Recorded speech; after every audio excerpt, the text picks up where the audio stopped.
Coucou, dernière vidéo de la journée. Alors mes petites elfes, pour cette, vidéo, c'est, malheureusement encore une vidéo, coup de gueule.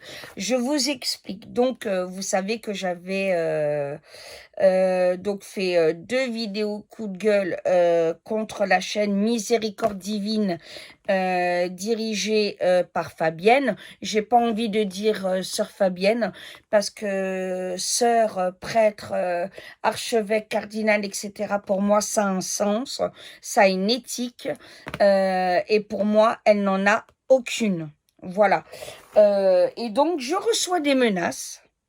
Voilà. Oui, mais pour qui tu te prends, de dire ça pour elle, mais toi t'es démoniaque, elle est la voix de la vérité, et puis elle suit le père Mandjakal, donc c'est génial et cetera. Alors écoutez-moi bien, parce que je crois que les trolls, et les cafards et les semeurs d'embrouille, comme vous êtes, vous n'avez pas compris une chose, c'est que vous êtes ici sur ma chaîne chez moi et Paul-Éric. D'accord? C'est notre chaîne, à personne d'autre. Voilà. C'est nous qui la créons, qui la dirigeons, qui disons ce qu'ils voulons, et qui estimons que quand il y a un danger, on le dit. Voilà. Et pour moi, cette Fabienne qui dirige la chaîne Miséricorde Divine est une honte, simplement. Voilà. Parce qu'en plus, appeler sa chaîne Miséricorde Divine et oser dire qu'un enfant aidé, assisté par PMA, une grossesse PMA, est une malédiction, non mais il faut être complètement taré. Voilà. Donc, je vous le dis tout net, on est victime, nous, dans notre famille, et d'ailleurs, elle est amie avec, elle le dit, avec Père Mandjakal, quand on voit les dégâts. Paul-Éric peut vous en parler, il est là, s'il est d'accord, mon Lancelot, ce que Père Mandjakal a fait dans notre famille, il peut peut-être le détailler un petit peu plus, si alors, tu veux, mon cœur. Viens à côté, viens. Tu fais juste attention au fil. Je ne suis pas coiffé. Voilà. Bonjour à toutes et à tous. Alors, au niveau du père Mandjakal, c'est simple. Si mes souvenirs sont exacts, il est... comment dire... comment ça s'appelle ? Tu parles surveillé ? Il est surveillé par le Vatican. Voilà, ils n'ont pas encore rendu leur commission parce que ça prend toujours des années. Si vous voulez des précisions, vous téléphonez au diocèse d'Amiens. Je crois que c'est le diocèse d'Amiens. Oui, tout à fait. Vous parlez du père Mandjakal, ils ont déjà porté plainte contre lui. Donc voilà, il y a des choses qui ne vont pas. Donc il est très controversé. Vas-y, voilà. le Le père Mandjakal a un problème, c'est que... c'est toi, mon amour, on verra mieux. Il ne respecte pas exactement la Bible et les évangiles dans ce qu'il dit, c'est-à-dire notamment, il prône la soumission de la femme par rapport à l'homme, ce que le Christ est toujours battu contre. Hein. Je vous rappelle les paroles de Pierre quand il explique que si un homme répudie sa femme, c'est un péché et tout, enfin tout un tas de choses, et que Pierre dit, ben, si c'est ça, autant pas se marier. Je vous rappelle que tous les grands événements de la vie du Christ, ce sont des femmes qui sont là, sans le oui de Marie, qui est une femme, il n'y a rien. Ensuite, quand il commence, c'est Marie qui l'encourage à commencer avec le miracle du vin pour continuer la joie, la fête. Ensuite, au niveau de la croix, la crucifixion, ce sont des femmes qui sont au pied de la croix. À part Jean qui est un ado, hein, il a 15-16 ans, Jean. Hein. C'est pour ça qu'il peut être là. Mais sinon, ce sont que des femmes. Et les premiers qui voient le Christ ressuscité, ce sont des femmes. Voilà. Donc tous les moments importants de sa vie, les femmes sont là et il n'a jamais manqué une occasion de marquer qu'il n'y avait pas de supériorité ou d'infériorité, il y a une différence, mais il y a une complémentarité et il y a une égalité parfaite. Et peux-tu dire ce que le père Mandjakal a fait comme dégâts chez ton frère, chez nous? Je ne vais pas insister là-dessus, mais c'est vrai que il fait ce qu'il fait toujours. Les conséquences, c'est le diocèse d'Amiens qui m'avait dit ça. Je crois que c'est le diocèse d'Amiens, je vous confirmerai. Parce que j'avais téléphoné, il introduit toujours des heurts dans les familles, tout un tas de choses comme ça. Voilà.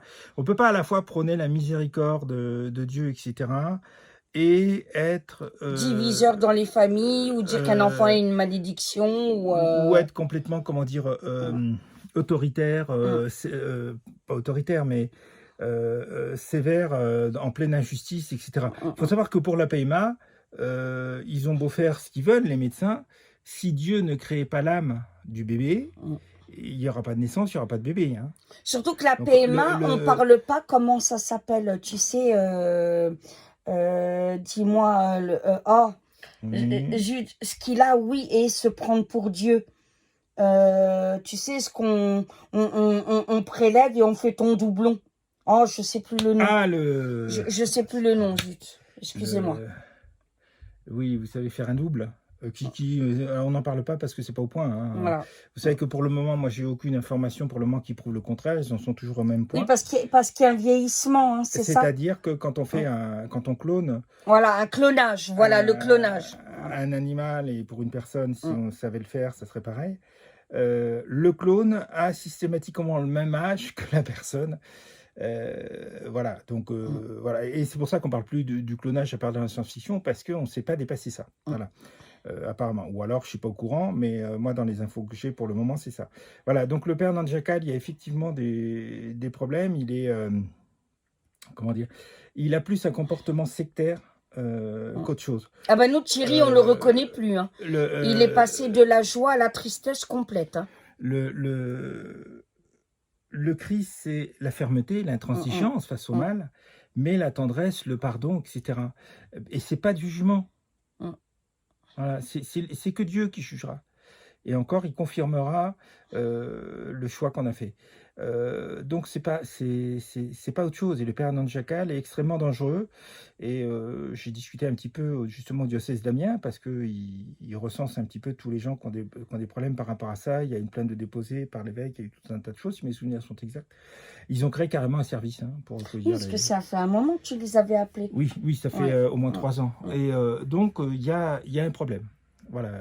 Et le fait de parler de soumission de la femme par rapport à l'homme, c'est pas du tout dans les évangiles. À la Genèse, on en parle quand Ève trahit Dieu, se fait avoir par Satan et en mangeant la pomme désobéit à Dieu, mais c'est parce que Satan introduit le mal. Donc les naissances vont se faire dans la douleur, ce qui n'est pas le cas si vous lisez Maria Valtorta, de la naissance de Marie conçue sans péché, écartée du péché originel, et de la naissance de Jésus, qui se fait rapidement et sans aucune douleur.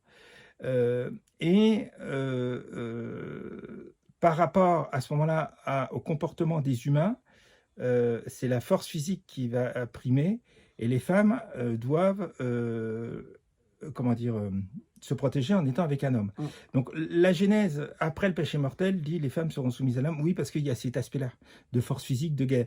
Je vous ai cité souvent l'exemple de ces tribus africaines qui, en fait, quand ils déménageaient de villages, qu'ils allaient dans des terres un peu plus loin, c'était les femmes qui portaient tous les bagages et les hommes qui étaient autour avec simplement leurs armes. Alors, c'est pas une question d'esclavage, etc. C'est qu'ils savaient qu'ils pouvaient être attaqués le long du chemin par une tribu ennemie. Et donc, ils n'avaient pas le temps de déposer leurs bagages, de mettre leurs armes et tout. Il fallait qu'ils soient prêts à défendre le groupe ou, au besoin, à bloquer les assaillants pour que les femmes et les enfants aient le temps de courir et partir.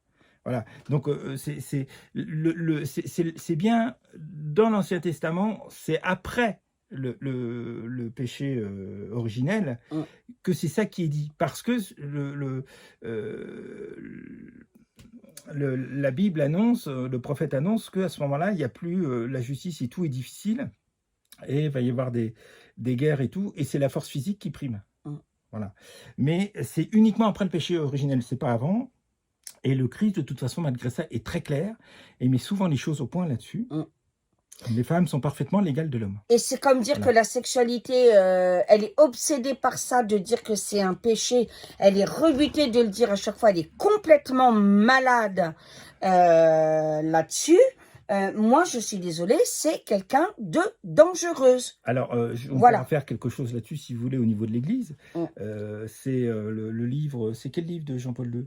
Amour et responsabilité Amour, de Carol responsabilité. Wojtyła. Qu'il a écrit en tant que Carol Wojtyła, elle était prête, elle était même pas évêque, et il était enseignant à l'université de Cracovie à l'époque, entre autres. Et donc il faisait beaucoup de choses avec les jeunes, et il a été très clair. Et il a dit la sexualité est une joie du couple et appartient au couple. Et c'est parce qu'il y a cette joie que l'enfant va pouvoir être conçu et naître après. Dans l'amour, Mais c'est avant tout une joie offerte au couple. Voilà. Et il est très très clair, c'est Dieu qui a conçu la sexualité pour offrir cette joie au couple, c'est Dieu qui l'a créée, et c'est certainement pas un péché que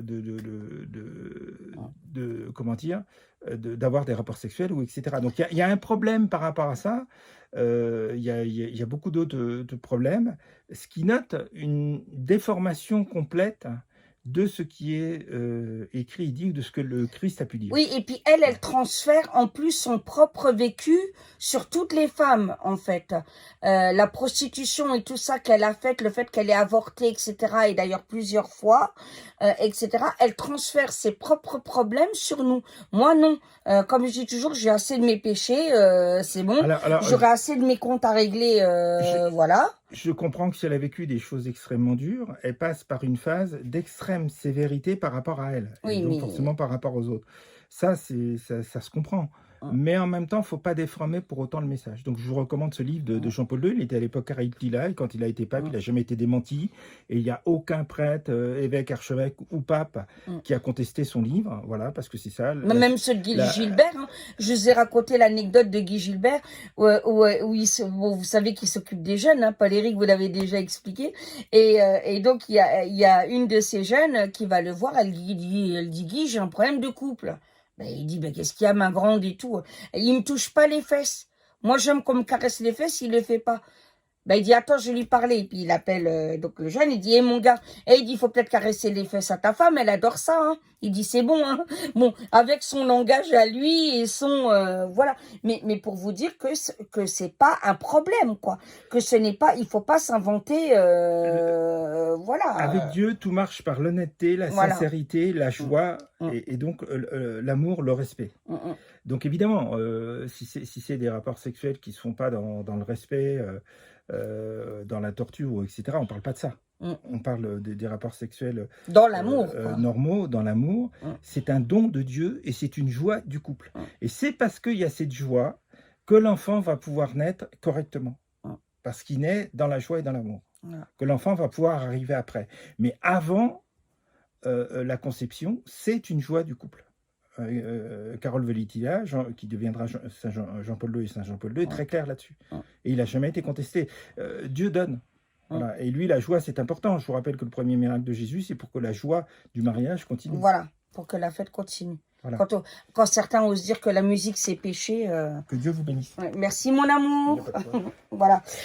Oui, là, c'est pareil. Hein. Il y a des tarés qui vont dire que la musique, c'est péché, alors que, comme dit Paul-Éric, le premier miracle de Jésus, c'est pour que la fête continue. Voilà. Pour que le mariage... voilà. Donc, cher troll ou cher QI à 2 chiffres ou encore moins, je fais ce que je veux. Voilà, ce n'est pas la peine de me menacer comme vous le faites sans cesse, à me dire t'as pas intérêt à parler d'elle, etc. Parce que vous voyez, je recommence. Donc, n'essayez pas. Et là, en plus, avec mon homme, donc ne me menacez pas, je fais ce que je veux. Vous croyez où? Sur ma chaîne? Alors que vous ayez pas la même opinion. Ou sur... enfin, on se calme.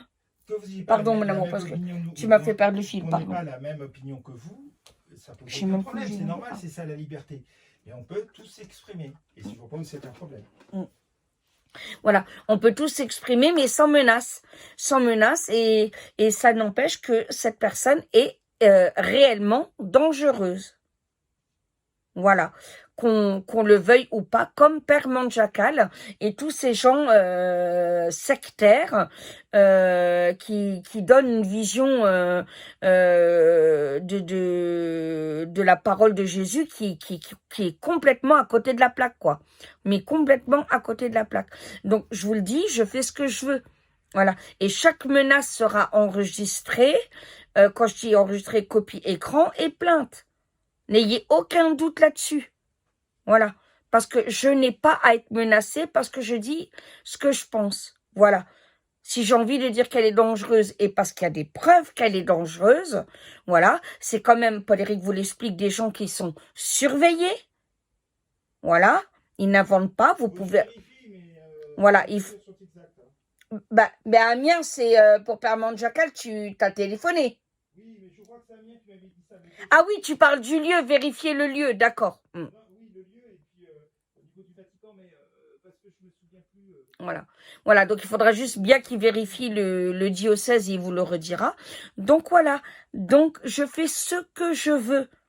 Voilà, hein, c'est comme pour le reste, oui, boudin, machin, etc. Mais c'est pas la peine. Vous vous fatiguez pour rien. Juste pour rien. Voilà. Je fais absolument ce que je veux. Voilà. Que vous vouliez ou pas, d'ailleurs. Voilà. C'est pareil. Au niveau de Bouddha, etc., je crois qu'on a été très clair, c'est une philosophie. Oui, qui n'est pas incompatible avec l'Église, avec le catholicisme, voilà, la chrétienté. Parce que c'est une philosophie. Comme la religion catholique utilise souvent dans ses études, comme les prêtres, la philosophie grecque. Le bouddhisme est une philosophie, ce n'est pas une religion. Voilà. Ce que la Vierge a dit à Medjugorje quand on lui a demandé, elle a dit bah, c'est une philosophie des hommes, c'est tout sous-entendu, bon ça va pas loin, mais c'est une philosophie. Le bouddhisme n'est pas une religion. Voilà. En ce sens-là, parce que c'est une philosophie de paix, etc., tout ce qui s'ensuit, c'est vrai. Et Jean-Paul II, d'ailleurs, avait dit qu'on pouvait le pratiquer tout en étant chrétien. Voilà. Quand il avait rencontré le Dalai Lama de son vivant. Parce que c'est une philosophie de paix, ce n'est pas incompatible, forcément de paix et d'amour, ce n'est pas incompatible avec le catholicisme. Il ne faut pas mélanger les deux. Le catholicisme, le christianisme, c'est une religion. Le bouddhisme est une philosophie, de même que les séminaristes et autres, ou même d'ailleurs les terminales, on étudie la philosophie grecque, Platon, Socrate et tout ce qui s'ensuit. De toute façon, vous n'avez pas à imposer votre foi. Il ne faut pas confondre les deux. Voilà. Et puis, vous n'avez pas imposé votre foi, votre jugement, votre... voilà, vous n'avez pas à venir parce que vous n'êtes pas content d'un propos, etc.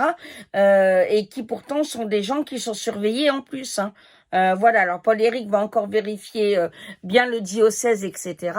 Mais voilà, donc on ne peut pas faire n'importe quoi et dire n'importe quoi et faire peur aux gens. Non, ça c'est intolérable. Voilà.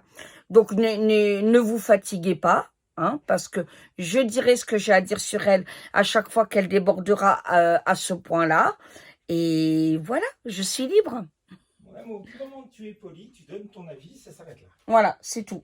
On a nos arguments, exactement comme dans tout débat, dans toute autre chose, il y a des arguments, des avis différents. Voilà, exactement. Il n'y a pas à faire de menaces, il n'y a pas à faire tout ça. Voilà. Donc, gardez vos menaces pour vous.